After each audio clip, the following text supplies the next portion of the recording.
आज मैं आपको बता रही हूँ प्रेगनेंसी के दौरान होने वाले बच्चे के मूवमेंट के बारे में। कैसे आप इनको काउंट करें, करें या ना करें, कब काउंट करें, कब से काउंट करना शुरू करें, कैसे आप ध्यान रखें कि ये नॉर्मल है या एबनॉर्मल है, कब आपको डॉक्टर के पास जाके दिखाना है और किन बातों का आपको ध्यान रखना चाहिए।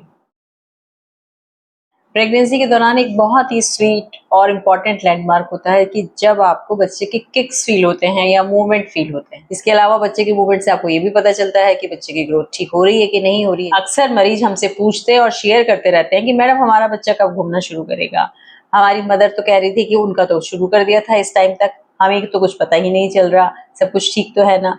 तो बच्चा यूट्रस में तो मूवमेंट शुरू से ही करने लग जाता है। जैसे ही बच्चा कंसीव होता है और यूट्रस में बढ़ना शुरू होता है, उसके साथ ही उसके मूवमेंट भी शुरू हो जाते हैं। लेकिन ये आपको पता नहीं चलते शुरू में, क्योंकि बच्चा बहुत ही छोटा होता है, बहुत स्मॉल साइज का होता है, इसलिए उसके मूवमेंट भी उसी तरीके के होते हैं और आपको महसूस नहीं होते। आपको महसूस मूवमेंट तब होते हैं जबकि कि बच्चे का साइज थोड़ा बड़ा हो जाता है। यूजुअली अगर पहला बच्चा किसी का है, यानी कि प्राइमरी पेशेंट अगर कोई है, तो उसको 20 से 22 हफ्ते के बीच में, यानी कि जब रफली 5वां महीना उसका खत्म हो रहा होता है, उस दौरान में उसको मूवमेंट फील होना शुरू होते हैं।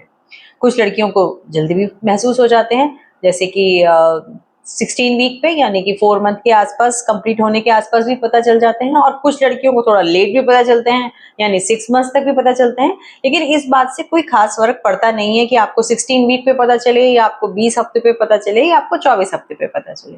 अगर आपका दूसरा या तीसरा बच्चा है तो डेफिनेटली आपको, क्योंकि एक्सपीरियंस है, तो आप थोड़ा सा पहले से ही मूवमेंट फील करना शुरू कर देती हैं। तो ये मूवमेंट होते कैसे हैं, कैसा एक्सपीरियंस पेशेंट को होता है बच्चे के मूवमेंट के दौरान में, ये सबका एक यूनिक एक्सपीरियंस होता है, सबका अलग अलग एक्सपीरियंस होता है। आप इसको किसी से कंपैरिजन नहीं कर सकते। बच्चे के मूवमेंट का कोई फिक्स पैटर्न नहीं होता। ऐसा कोई फिक्स नहीं है कि बच्चा दिन में इतनी बार घूमेगा या किस टाइम पे घूमेगा, ये कोई भी फिक्स पैटर्न इसका नहीं है। हर बच्चा अलग, हर प्रेगनेंसी अलग, हर मदर अलग। कोई बच्चे दिन में ज्यादा घूमते हैं, कोई बच्चे इवनिंग में ज्यादा घूमते हैं, कोई बच्चे रात को ज्यादा घूमते हैं। कोई बच्चे बहुत एक्टिव होते हैं तो उनके मूवमेंट ज्यादा होते हैं, और कुछ बच्चे जो होते हैं वो थोड़े सुस्त होते हैं, उनके मूवमेंट कम होते हैं। लेकिन इसका मतलब ये नहीं कि कोई भी सिचुएशन एबनॉर्मल है। बच्चे के मूवमेंट फील होने में कम या ज्यादा, या नंबर कितने बार हो रहे हैं, ये इस पे भी डिपेंड करता है कि मदर की पोजीशन क्या है। अगर मदर लेटी हुई है या रेस्ट कर रही है, उस टाइम पे उसको ज्यादा मूवमेंट फील होते हैं। अगर वो बैठी है तो थोड़े कम होते हैं, और अगर खड़ी है तो और कम होते हैं।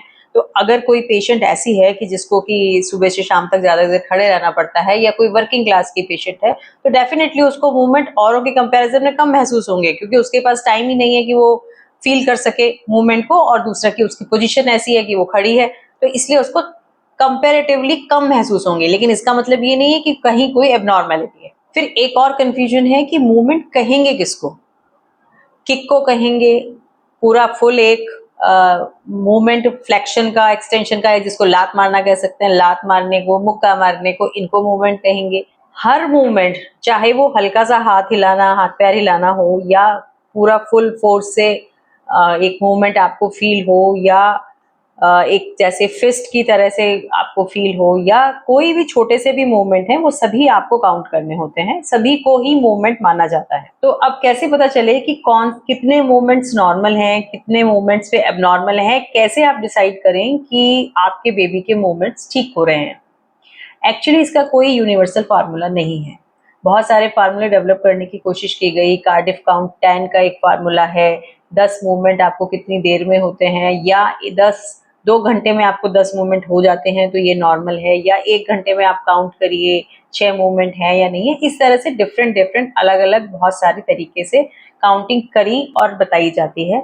इसका कोई फिक्स फार्मूला नहीं है। तो फिर अब आप पता कैसे करेंगे कि नॉर्मल और एबनॉर्मल क्या है? तो इसका एक रिलायबल तरीका यह है कि आपको अपने बेबी का पैटर्न पता करना हो। तो आप कैसे पता करेंगे कि आपके बेबी के मूवमेंट नॉर्मल है या एबनॉर्मल है? तो एट अराउंड 26-28 वीक्स, जब आपके बेबी के मूवमेंट प्रॉपरली स्टैब्लिश हो गए हैं, आपको रेगुलरली फील हो रहे हैं, ऐसे टाइम पे आप ये नोटिस करें कि दिन का ऐसा कौन सा टाइम है जिस वक्त की आपको ज्यादा मूवमेंट फील होते हैं।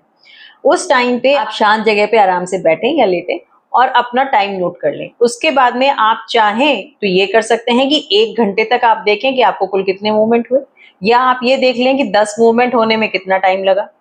दोनों ही तरीके ठीक है। ऐसा आप कुछ दिनों तक करें, अलग अलग टाइम पे भी कर सकते हैं और एक फिक्स टाइम पे भी कर सकते हैं, जबकि कि आपको ज्यादा लगता है।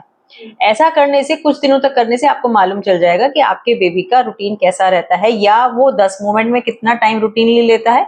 एकदम फिक्स अमाउंट तो नहीं आएगा, हमेशा बच्चे एक जैसा मूवमेंट तो नहीं करते, लेकिन रफ आइडिया आपको मिल जाएगा कि वो यूजुअली 10 मूवमेंट करने में 1 घंटे का टाइम लेता है या 2 घंटे का टाइम लेता है, और ये आपके बेबी का एक रूटीन है।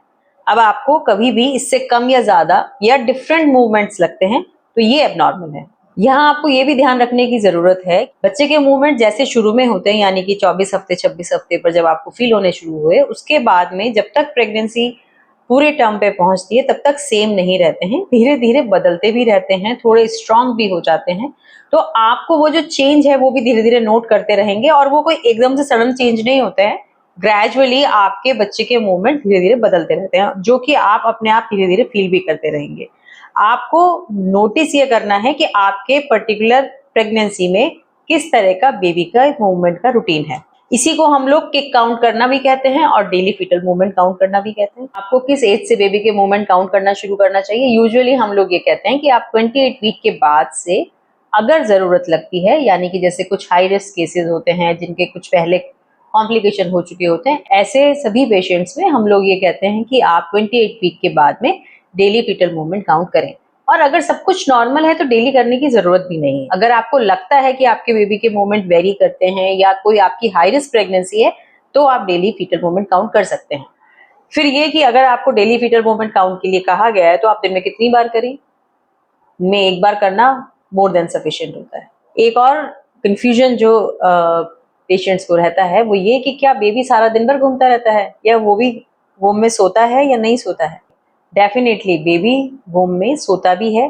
आपने देखा होगा कि जैसे ही बेबी की डिलीवरी होती है उसके बाद एकदम जो न्यू बॉर्न बेबीज होते हैं वो ज्यादातर टाइम सोते ही हैं, काफी कम देर उठते हैं, बाकी ज्यादातर टाइम सोते ही हैं। वूम में भी, यूट्रस के अंदर में भी बेबी ऐसा ही होता है, काफी टाइम सोता है। उसका एक बार सोना जो है वो 25-30 मिनट से लेके 1-1.5 घंटे तक का भी हो सकता है। इसीलिए आपको अपने बेबी का रूटीन पता करना जरूरी है। आपको पता चल जाएगा कि इस पर्टिकुलर टाइम पे उसके मूवमेंट्स थोड़े कम होते हैं तो प्रॉबेबली ये स्लीप टाइम है, और इस पर्टिकुलर टाइम पे आपके बेबी के मूवमेंट नॉर्मल या ज्यादा रहते हैं, तो उसी हिसाब से आप चेक करें कि अब आपके बेबी के मूवमेंट कैसे हैं। तो अब अगर आपको ये लगे कि बेबी के मूवमेंट्स कम हैं या बहुत एक्सेसिव हैं तो आपको क्या करना है? इसका सिंपल और सीधा जवाब ये है कि कभी भी आपको लगे कि आपके बेबी के मूवमेंट नॉर्मल से अलग हो रहे हैं, जैसे उसका रूटीन पैटर्न था उससे अलग अगर बेबी के मूवमेंट हो रहे हैं, तो सबसे पहला काम यही है कि तुरंत आपको डॉक्टर के पास जाना है। जब तक आप डॉक्टर के पास जा रहे हैं, अगर उसमें कुछ आपको टाइम लग रहा है, कई बार आप ऑटो मंगाते हैं या गाड़ी के लिए तैयारी करते हैं, उस टाइम के ड्यूरेशन में जब तक कि आप डॉक्टर के पास पहुंच रहे हैं, अगर आप लेटे हुए हैं तो लेफ्ट लेटरल करवट से लेटे, उससे बेबी को थोड़ा सा आराम मिलता है। इसके अलावा अगर आपने खाना नहीं खाया है या भूखे हैं या कुछ और है, अदरवाइज ऑल्सो ग्लूकोज का पानी भी ले सकते हैं और थोड़ा सा कोकोनट वाटर लिक्विड, जिससे कि आपको अगर नरिशमेंट की कमी है तो वो पूरी हो। और डॉक्टर के पास तो जाना ही है, उसका कोई रिप्लेसमेंट नहीं है। अभी कभी भी आपको लगे कि आपके बेबी के मूवमेंट कम है, ज्यादा है या एबनॉर्मल है, तो आपको डॉक्टर के पास तो जाना ही है। इसमें आपको किसी भी तरह की कोई लापरवाही नहीं करनी है। ज्यादा से ज्यादा क्या होगा, आप डॉक्टर के पास जाएंगे, डॉक्टर आपका चेकअप करेगा और कहेगा कोई दिक्कत नहीं है, सब कुछ ठीक है, आप घर वापस आ जाएंगे। It's not a bad idea. इसके अलावा जब आप डॉक्टर के पास जाने के टाइम, जो आपके पास टाइम है जब आप वेट कर रहे हैं डॉक्टर के यहाँ जाने का, तब तक आप अपने दोनों हाथ अपनी बेली पे रखें। ऐसा करने से भी कई दफा बेबी के मूवमेंट स्टार्ट हो जाते हैं, शायद उसको भी अटैचमेंट चाहिए। अब आप ये जानना चाहेंगे कि अगर बेबी के मूवमेंट कम है या कुछ प्रॉब्लम है तो डॉक्टर कैसे उसको डायग्नोज करते हैं। जब भी कोई पेशेंट हमारे पास आता है और वो ये कहता है कि बेबी के मूवमेंट्स कम हो रहे हैं, तो हम उसकी सोनोग्राफी करते हैं, कलर डॉपलर करते हैं, और उससे हम ये पता करने की कोशिश करते हैं कि बेबी को किसी तरह की कोई दिक्कत तो नहीं है। कई बार पानी कम होता है या उसको ब्लड सप्लाई कम होती है। अगर उस स्थिति में बेबी की सिचुएशन ऐसी है, मान लीजिए आप 37-38 वीक्स के करीब ही हैं, तो हम इंडक्शन ऑफ लेबर भी करते हैं और बेबी को डिलीवरी कराने के लिए प्रोसीजर कर सकते हैं, अगर आप पूरी मेच्योरिटी की तरफ हैं तो। और अगर बीच की तरफ हैं और कुछ मेडिसिन की जरूरत होती है तो वो भी आपको दी जाती है। कभी कभी ऐसे केसेस में हमें बार बार भी सोनोग्राफी करके चेक करना पड़ता है। कुल मिला के बात यह है कि अगर बेबी मूवमेंट नहीं कर रहा है तो हो सकता है कि बच्चा परेशानी में है, तो इसलिए आपको तुरंत डॉक्टर के पास जाना है और आगे जैसा डॉक्टर आपको सलाह दें वैसा प्रोसीड करना है। कुल मिला के कहना यह है कि आज के ज़माने में हर प्रॉब्लम का सॉल्यूशन है। आपको घबराना नहीं है, लेकिन लापरवाही भी नहीं करनी है। आई होप इस वीडियो से आप ये जान गए होंगे कि कभी भी आपको ऐसा लगे प्रेगनेंसी के दौरान कि आपके बच्चे कम घूम रहा है तो आपको क्या क्या स्टेप्स लेनी है। सबसे मोस्ट इम्पॉर्टेंट, तैयारी करें तुरंत डॉक्टर को दिखाने के लिए, लेफ्ट लेटरल पोजीशन में लेटें। तीसरा, लिक्विड लें या अगर खाना नहीं खाया है तो खाना लें। अपनी बैली पर अपने हाथों से थोड़ा सा रब करें, उससे भी कभी कभी मूवमेंट स्टार्ट हो जाते हैं। मिलते हैं अगले वीडियो में। Stay informed and stay healthy.